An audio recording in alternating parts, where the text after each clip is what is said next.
घूर के नहीं बोला है साहूर से। मलवा लोदीपुर के गे देखो घूरा घूर के नहीं बोला है साहूर से। दिलवा मांगा है गे मैया छौड़ी बड़ी दूर के।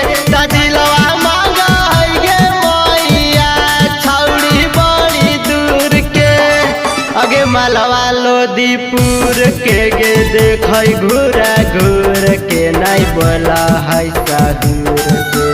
मलवा लोदीपुर के गे देखो घूरा घूर के नहीं बोला है साहूर से।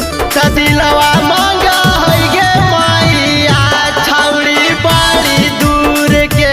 दिलवा मांगा है गे मैया छौड़ी बड़ी दूर के।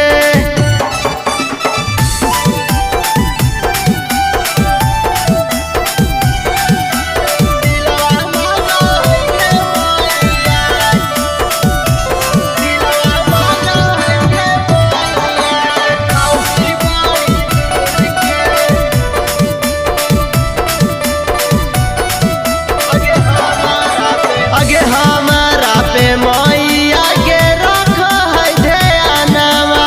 देखो जवा के ले तगवा हो कई गानवा। अगे हमारा पे मैया गे रख है ध्यानवा।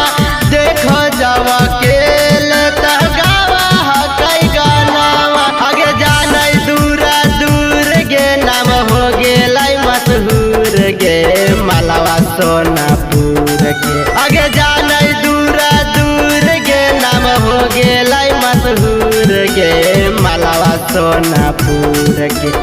दिलवा